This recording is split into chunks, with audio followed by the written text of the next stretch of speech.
Cash flow is a very important consideration for individuals who are in residential aged care, in particular when their circumstances change the longer that they are in the aged care facility. Sean Howard has kindly joined me today to have a chat about this issue. Welcome, Sean. Thank you.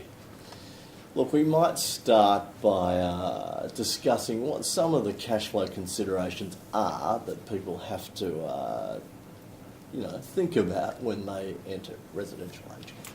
So when we're dealing with clients in residential aged care, Centrelink entitlements and aged care costs make up quite a big proportion of their cash flow. So any decisions that they make or any factors outside of their control that impact on their Centrelink entitlements or their aged care costs could have a negative impact on their cash flow. Sean, you mentioned that there are decisions that individuals make that can change their circumstances. There's also external factors that they can't control that change their circumstances as well. Let's start with the decisions people make. What are we talking about there? So the decisions revolve around two things. One, if they've moved from a family home into residential aged care, decisions around what they do with that family home can have an impact on Centrelink as well as aged care. The other decision they have to make is how much they want to pay for accommodation in residential aged care and what method of payment are they going to use to fund their accommodation costs. Okay, you mentioned the family home. That's obviously a very sensitive issue, always around these sorts of things. Can you elaborate a little bit on what role that would play? Yeah, so with the family home, where someone has kept it after they've moved into residential aged care, there are exemptions available for Centrelink as well as for aged care. Now, with Centrelink, you get a 2-year exemption on the home under the assets test after you've moved into residential aged care. Now, what they need to consider is what happens after 2 years. So they've moved into residential aged care, they've lived there for 2 years, the home loses its exemption for Centrelink purposes, the asset value of the home becomes assessed. What are they going to do with the home at that point? Because it's an assessable asset for Centrelink purposes and it could reduce their Centrelink entitlements. You then have the aged care side. When you move into residential aged care and you've kept your family home, they actually cap the value of the home that you've kept for as long as you keep the home. Right. Now, one of the issues there is if you decide to later on, for example, sell that family home, it becomes assessed immediately for Centrelink as well as for aged care purposes. Now, on the Centrelink side, you do become assessed as a non-homeowner and you get higher asset test thresholds. That will help. But if the value of that home or the sale proceeds is greater than the difference between the non-homeowner versus homeowner asset test threshold, it's going to impact your Centrelink. Now, for aged care, while you've kept the home, it was capped, you've sold the home, now the full proceeds are assessed. That could have a significant impact on your aged care costs. Right. So if we move on to elements that are out of an individual's control, what are some of those? Now, quite often this impacts on couples. You may have couples that move into aged care. They may move in at different times. You might have one member move into aged care, and then the second member realizes they can't support themselves anymore, and they end up moving into aged care as well.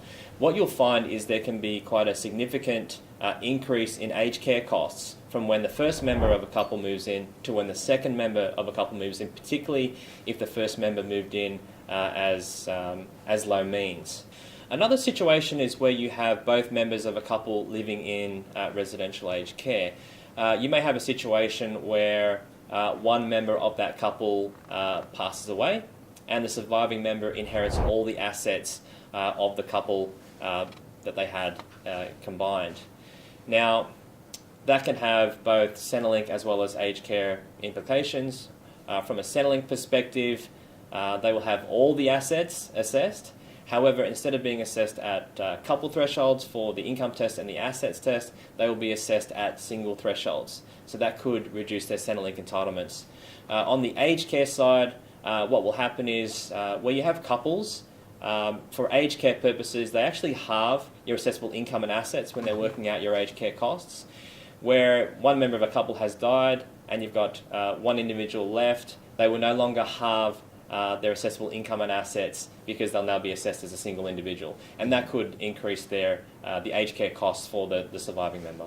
Another change that's going to happen from 1 July 2019 is the net medical expense tax offset is going to be phased out. Now, the net medical expense tax offset provides residential aged care clients with up to a 20% offset on their aged care costs. So from 1 July 2019, that offset will be gone. So individuals that have high levels of taxable income, they may start paying more tax after 1 July 2019, particularly individuals that have kept their home and they're renting out that home. They will generally have, higher levels of taxable income because they're getting that rent.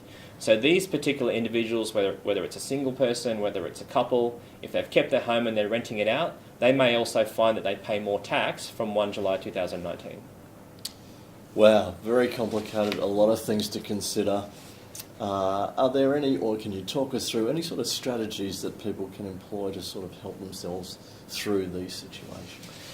Yes, so if the client has assets available, so they've got liquid assets that they can get hold of, there are different investment options or investment solutions out there that can do two things. One, provide them with cash flow that they need. Secondly, they can actually reduce assessable income and assets for Centrelink as well as aged care purposes. If they purchase these products, they may see an increase in their Centrelink entitlements, a reduction in their aged care costs, additional cash flow, and hopefully that'll rectify any negative outcomes from decisions that they've made or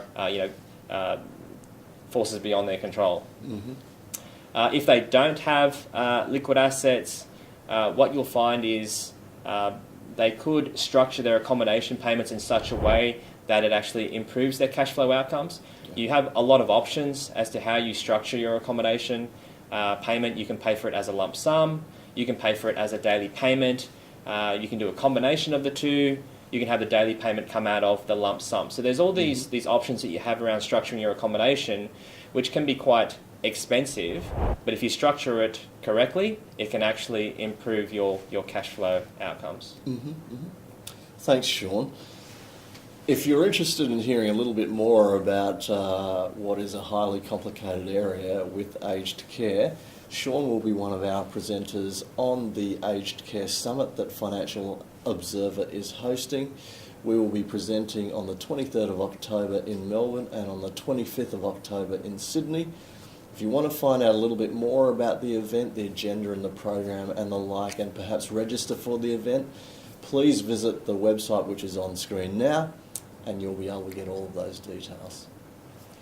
Thanks for your time today, Sean, and we look forward to your presentation at the summit. Thank you. See you there.